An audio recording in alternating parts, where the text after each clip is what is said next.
Hai teman-teman, jumpa lagi dengan saya Syaiful Bari. Oke, kali ini saya kembali akan berbagi informasi penting terkait apa sih yang dimaksud sebagai under, ideal, dan over dalam ekstraksi espresso. Oke, tiga istilah yang sering digunakan namun tidak sedikit yang belum memahami secara utuh, secara detail berkaitan dengan under, ideal, dan over extraction. Seperti itu, teman-teman. Oke? Nah, under itu sebenarnya bisa kita maknai sebagai ekstraksi yang kurang, ya. Sementara over adalah ekstraksi yang berlebih. Nah, yang ideal, namanya juga ideal ya, pas ada di tengah-tengah. Oke, seperti itu. Nah, ekstraksi yang under itu biasanya ciri-ciri sensoriknya itu ya, ketika kita bikin kopi nih, kita minum kopinya, ciri-cirinya ya, yang pertama sour. Sour itu masam ya, jadi kecut kayak gitu teman-teman. Lalu kemudian ciri berikutnya biasanya kurang manis ya. Lalu kemudian ya, grassy, greenish, vegetal. Jadi kayak sayur-sayur yang mentah. Dan ciri tambahannya adalah kayak unripe, kayak buah-buahan yang belum matang. Itu ciri-ciri sensorik untuk under extract. Oke. Nah, sebaliknya, untuk ciri-ciri over extract, biasanya espresso yang dibuat dengan ekstraksi yang berlebihan itu akan menghasilkan karakter rasa yang bitter. Bitter itu pahit, pahit yang mengganggu, ya.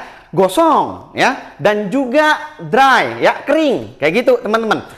Kalau kita ibaratkan seperti buah-buahan yang overripe. Jadi buah-buahan yang terlalu matang bahkan busuk. Seperti itu.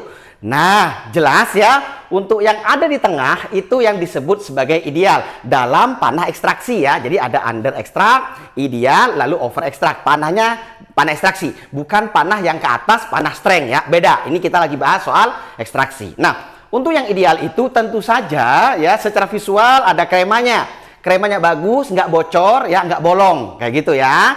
Lembut, bagus dilihatnya, seperti itu ya. Nah, yang lainnya manis tentu saja ya. Terus secara sensorik juga balance ya. Balance itu artinya adalah sinergi antara manis, asam, dan pahit dari espresso yang kita buat. Jadi tentuan pertama harus ada manisnya, harus ada asamnya, harus ada pahitnya. Nah, yang kedua ketentuannya dari ketiga rasa ini harus balance, harus sinergis. Oke, lanjut. Nah, untuk ciri yang ideal juga secara flavor, jadi flavornya itu flavorful, kompleks, intens, dan positif. Sesuai dengan kopi yang kalian pakai, air yang kalian pakai, dan juga mesin yang digunakan. Kayak gitu ya, teman-teman. Nah, untuk di mulut ya, mouthfeel-nya cenderung full round. Jadi lucu kalau espressonya itu weak. Kalau espressonya itu watery. Kita mau espresso kita itu full round, terus soft, smooth ya di mulut kita. Jadi teksturnya itu lembut. Dan long, pleasant, and clean aftertaste. Itu yang dimaksud ideal secara sensorik untuk espresso yang kita buat. Kayak gitu teman-teman.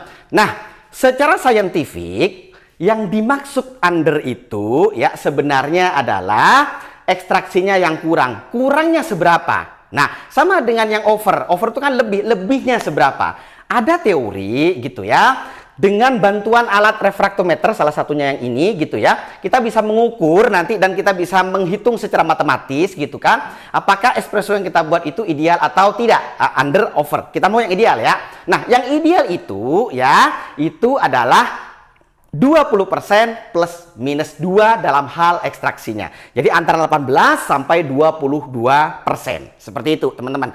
Artinya kalau kurang dari 18% itu berarti under extract. Kalau lebih dari 22% itu over extract. Itu kalau kita hitung secara saintifik dengan bantuan alat refraktometer lalu kita hitung dengan matematis. Kayak gitu ya, teman-teman. Nah, di lapangan tentu saja ini lebih dipakai yang sensorik tadi ya, ciri-cirinya. Oke?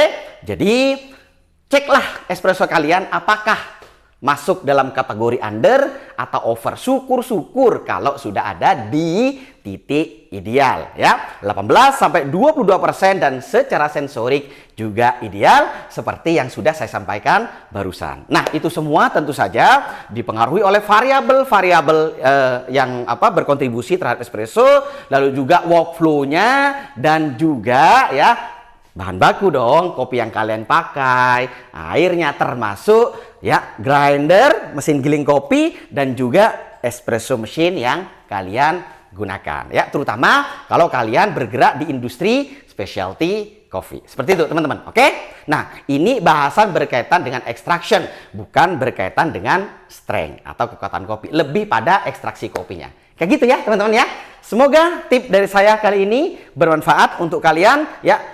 Share lah kalau memang bermanfaat ya ke siapa saja ya, share aja gitu ya, yang penting menyebarkan kebaikan ya, itu bisa sangat bermanfaat buat kita semuanya. Oke, terima kasih, sampai jumpa di video berikutnya.